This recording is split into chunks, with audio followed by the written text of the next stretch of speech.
Hey guys, so in today's video I'm going to be doing a plant care and maintenance and a little bit of pest control, but overall just talking about my plants, most of my plants. I did not get to all of them because this video was going to be super long if I did that, but I did get through a good chunk of them. Hopefully you get a good idea about some of the houseplants I have and you learned something from it.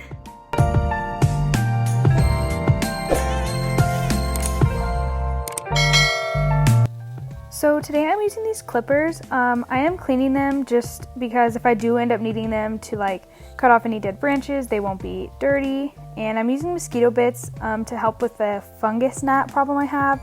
I am wearing a mask because the powder is not supposed to be inhaled and it honestly doesn't smell that good. So I'm just pouring it into a cup to make it easier.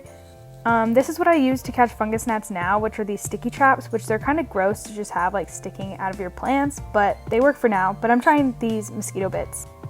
I'm also going to be fertilizing my plants today, so I'm using this liquid plant food. It's 1/8 of a teaspoon to every quart of water.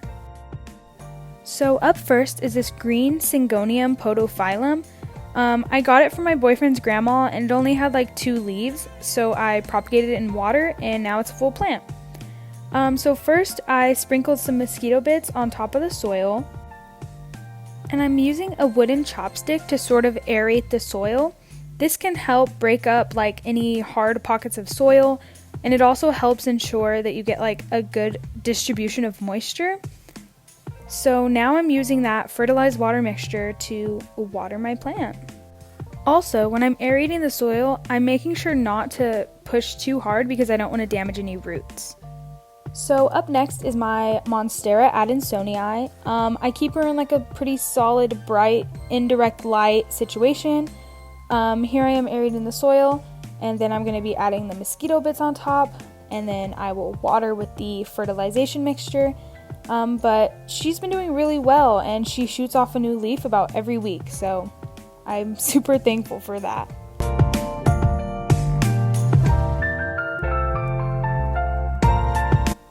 Up next is my Syngonium Podophylum Pink. This is a fairly new plant, and so I'm using my little clippers to just clip off any dead or dying plant matter. So this can just help the plant focus on pushing out new healthy growth instead of focusing on the dead unhealthy growth. So if you're wondering why I am sprinkling the tops of all my houseplants with mosquito bits, is because I am having an issue with fungus gnats, which are basically these tiny flying annoying black gnats that love moist soil. So basically the active ingredient in mosquito bits is this thing called BTI, and it's a naturally occurring bacteria, but it is deadly to mosquito larvae and fungus gnat larvae. So next is one of my spider plants. So in this specific pot I have 2 of the curly leaf variety and 1 of the more straight leaf variety. So here I am using my little snippers to cut off some of the dead and dried up leaves at the base of the plant. So this plant does really well in a well-draining soil. I usually let it dry out in between waterings, which hasn't seemed to have any issues yet. It does well in indirect light, and it does really well in a well-draining soil. You don't want there to be any standing water in the soil because that can lead to root rot, which can kill your plant. So up next is a cutting of a Syngonium white butterfly. This is just a small cutting. It's in a separate pot, but I do have the mother plant in another pot, which I will be doing later in this video. But yeah, for now I'm just aerating the soil, adding mosquito bits, and then watering with the fertilizer mixture.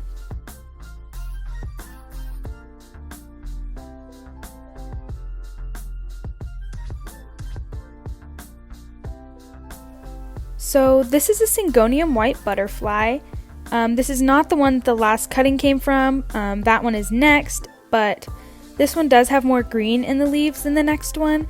But here I am just using my little clippers and I am getting any dead or dying leaves off of the plant.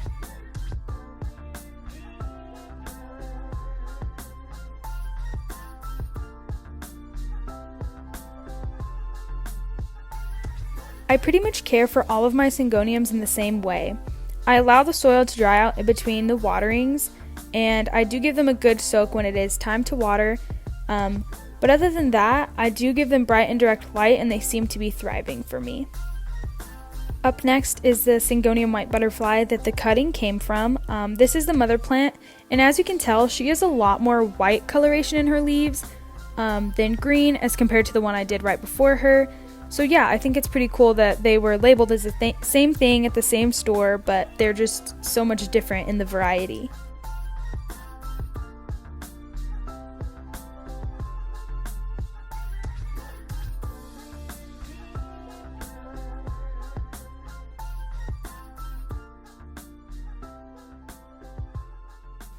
So this is the last of my Syngoniums. She was unlabeled when I got her, but I think that it's the Syngonium Pink Petite. I am not 100% sure though, but as you can see, her leaves are super pretty and there is a lot of pink in the new growth. Up next is this rubber tree ficus burgundy cutting that I have. So I give this guy pretty bright light. Sometimes I do place it in direct light, but basically I only water it when the soil becomes super dry. I do like to let the water run out the bottom of the pot just to make sure that it does not get root rot. Up next, I have this really pretty Caladium. I'm new to Caladiums, so I don't know a lot about them, but some of these leaves do have some brown spots. I'm not sure if they're from some burning from too much sunlight or if it's some sort of pest, so I'm just making a safe bet here and cutting them off. There is a lot of new growth inside, so I'm not too worried about that. Where I keep it, it does not get full sun. It does well in this like pretty well draining soil that I have. They do like water, but they again cannot sit in like a soggy waterlogged soil. It can cause root rot, which again will always just kill your plants. So now I have my other Caladium. This one again was unlabeled. So I do think it is also an angel wing Caladium, but it does have more green in its leaves. So I'm just snipping off some of the lower kind of dead or dying leaves, and the care for this one is the same as the other. I keep them next to each other and there seems to be no issues. I'm just aerating the soil here, adding the mosquito bits, and then I'm giving it a good drink of water.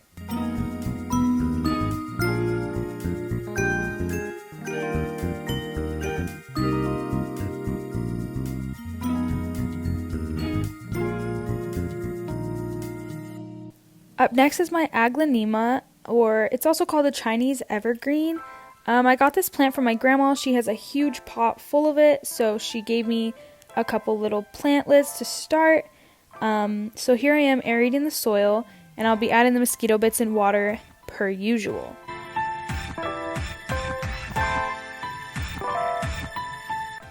This plant can handle pretty low light conditions, so it's a really good plant to use indoors because it can handle those lower light situations.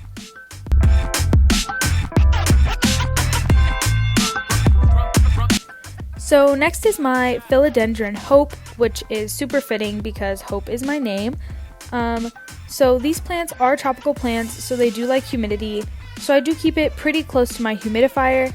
And it does like to dry out in between waterings. You obviously don't want your plant sitting in soggy soil, which is something that is true for most plants, or else they will get root rot and that can kill the plant.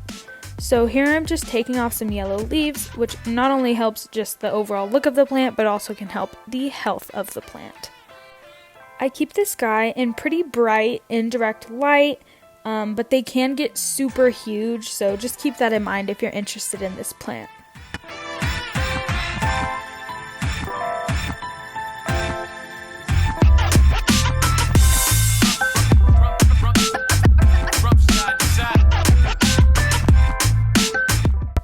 So up next is my Ficus Elastica.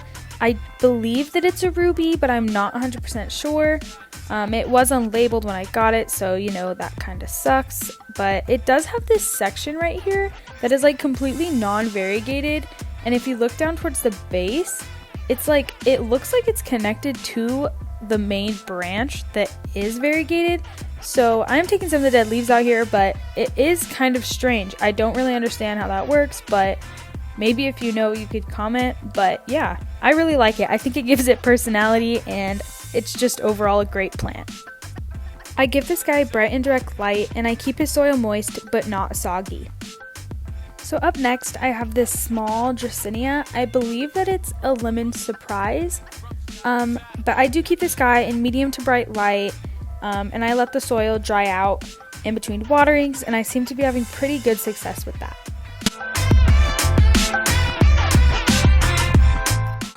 So up next is this golden pothos, or devil's ivy, cutting. He's special to me because he was a rescue. He only had 2 leaves and had fallen off of a mother plant, and he was just not in good shape. But as you can see now, he's doing really well. He's grown multiple new leaves, and yeah, he's just a cute little guy. So up next is my Dracenia Marginata. I think that's how you pronounce it, I'm not sure, but it's also known as a dragon tree Dracaenia. It's pretty drought tolerant, so I do make sure to let it dry out completely in between waterings. But other than that, it has really pretty foliage, and I really love the red coloration on the leaves. Up next, I have this Alocasia Poly. It is in pretty rough shape. I did get it sort of as a rescue. It was my first Alocasia, so I've kind of been just learning. They do like humidity, so I do try to keep the soil fairly moist, but again, not soggy. I keep it pretty close to the humidifier, and so far it's doing alright. So up next is my neon pothos. As you can see, there are some brown spots on some of the leaves. I do think that this is from when I was repotting it outside. I left it in the sun for a little bit, and I think it was just some sunburn. But other than that, this plant has been growing really well for me. I give her a pretty good amount of sunlight. She gets about 30 minutes of direct sunlight in the evening through the window, but she's been doing really good. Up next is my other spider plant. This one was a gift from my boyfriend's grandma. She has this beautiful shoot of new babies here, so hopefully in the future we can get some pups and grow some more spider plants.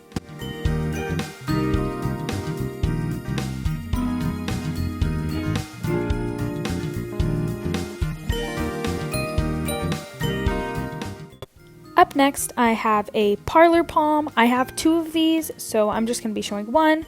But these are really hardy and overall pretty low maintenance, so I just make sure to water it regularly and not let it get too soggy.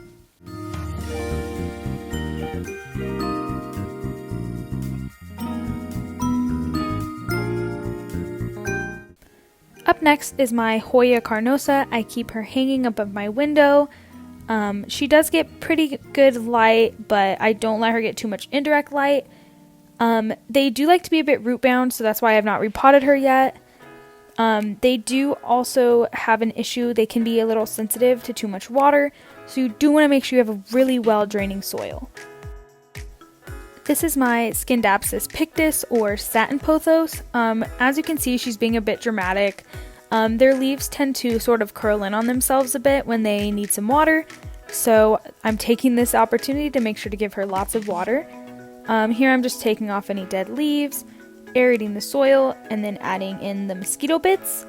But yeah, this one has pretty similar care to other pothos, pretty drought tolerant, pretty hardy, and a really great plant. They're super beautiful. Up next is my black Pagoda lipstick plant.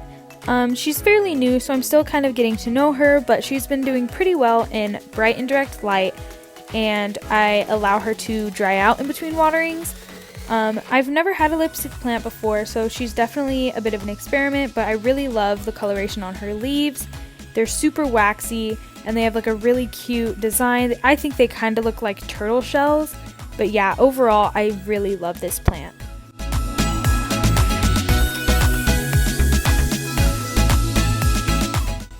Up next is my Philodendron Brazil. Similarly to the Scindapsus pictus, the leaves sort of fold in when they need a good watering, so I'll make sure to do that today. They're pretty drought tolerant, pretty hardy. When I had her at the dorm, she wasn't getting very good lighting conditions, but she still grew for me, and you know, that's all I can really ask for, but yeah, highly recommend. Up next, I'm going to be mixing my fertilizer for my cacti and succulents. I'm using the Espoma Organic Cactus and Succulent Plant Food. So essentially you just mix 1 dose, which is 7 milliliters to 1 quart of water.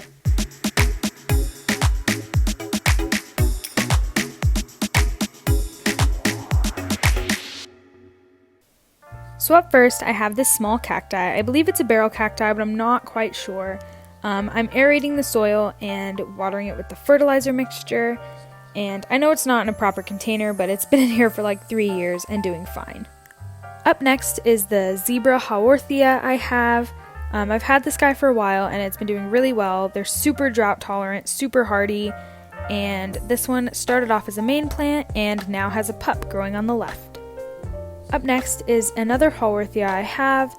I'm not sure exactly if it's the same type, but as you can see there are a lot of pups at the base and it's a little more compact and has some different markings on the leaves.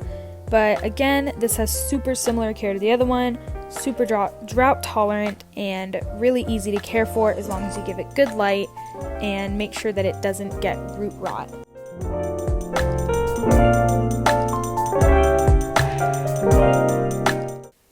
Up next, I have this larger pot that has an assortment of succulents. It sort of just has all of my random ones that don't really have a place, or ones that are struggling a bit, but overall they're doing fairly well.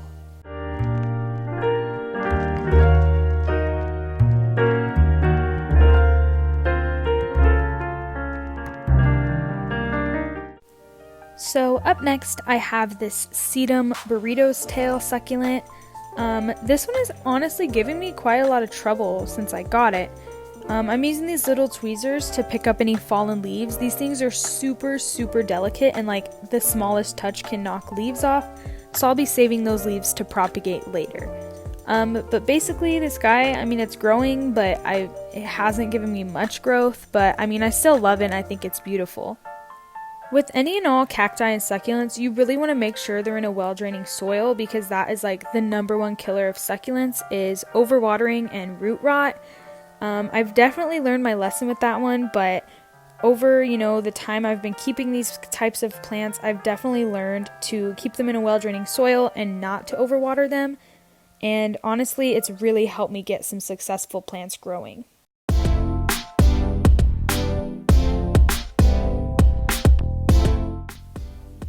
Up next, I have this pretty sad looking Aloe Vera.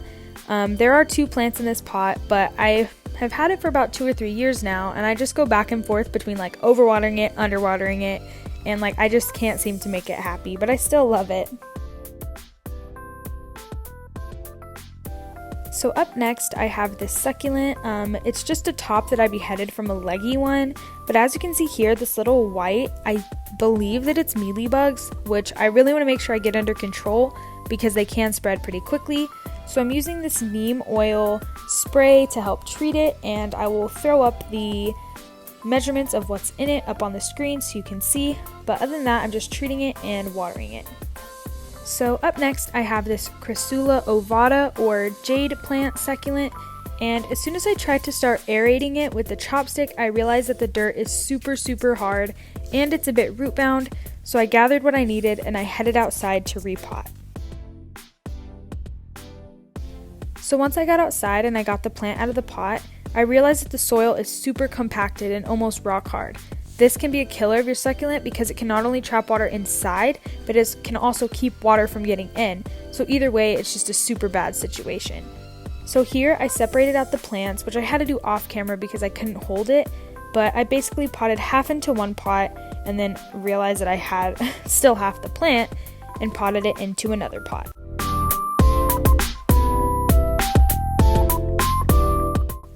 While I was outside, I decided to feed the birds. So I walked over and filled up their little dishes with seeds. I honestly really like feeding the birds. I really like having them around. They make me really happy and I just enjoy them. Alright, back to the plants. So here I have the 2 that I separated and they should be a lot happier now. They have aerated soil and they won't be so compacted, which will definitely help them thrive. So now this is my string of pearls succulent, and as you can see here when I zoom in, there is this little bug, and I don't know what it is, but just to be safe I decided to treat the plant with the same neem oil spray from before. You never want pests in your house plants. It could give it to your other plants and you never really know what kind of situation you could be getting into, so I personally would rather be safe than sorry, and I'm just making sure to give this plant a good spray down. Up next, I have a green Sansevieria snake plant. I really love snake plants. I think they look so unique and they're super hardy and they can really survive in a lot of crazy conditions, super drought tolerant, and they can survive in really low light situations. So I do recommend this one as a beginner plant, and I really like the way they look.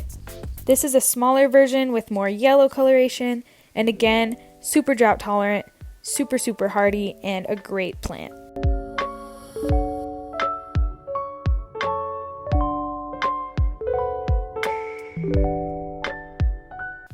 Next, I have this larger Sansevieria. It does have the yellow coloration and it has 2 new pups growing on it, so that's a really good sign. Really easy plant, super hardy, and I really recommend this guy. So now I have this assortment of smaller cacti. This first guy I've had in this glass vase for probably about 3 years now, but he's honestly been growing really well.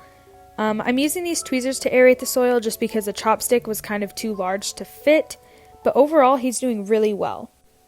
This other cactus I realized had mealybugs, and so here I got poked by some of the spines, but I'm a problem solver, and I went and got tweezers and just pulled them out, put them on a paper towel, and you know what? It's just all part of being a plant mom, especially when you're a mom of cacti. So as you can see here, there is this fuzzy white on both the roots and on the actual cacti. This guy, he is pretty pokey, but you can hold him. So again, I am going to be using that neem oil mixture to try and treat this guy. He has had mealybugs before, and I've treated them, and they seem to have gone away, but obviously they came back, so no big deal, but I'm glad that I caught it now and it did not spread. And now I have the other cacti, and since it was on the shelf next to the last one, I decided to treat it with the neem oil spray anyway, just to be safe, and now I'm going to give it a good water. Up next, I have my string of hearts, which is like, honestly, it was my dream plant for so long, and I'm so happy. It's been growing a lot, and the vines of it are super long, and I have it hanging up above my window, and it gets really good light. So I'm just going to give it a good water, a good aeration. So they do have like bulbs that they grow out of, so I have to be super careful not to damage those when I'm trying to aerate. But otherwise, it grows really well, and I've actually tried propagating it, and that's going pretty successfully.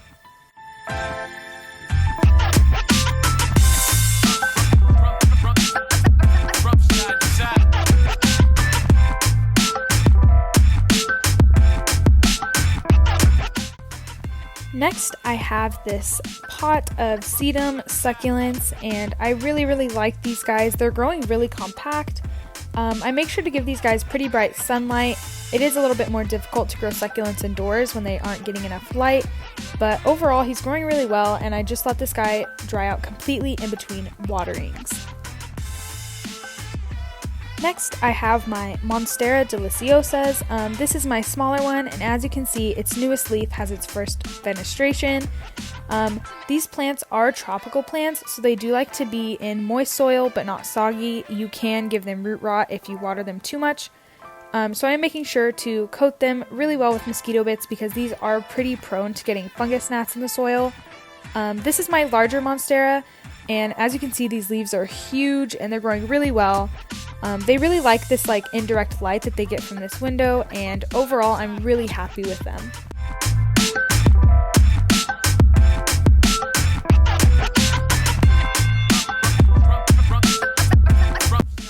This is my newer Monstera Deliciosa plant.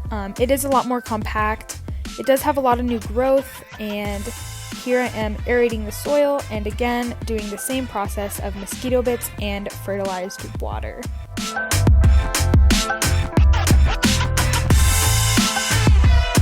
Thank you guys so much for watching this video, and I really want to do more plant related videos in the future, so leave a like or a comment if you would like to see more content like that in the future. And I didn't get around to all my plants, so I'd love to make more videos about them.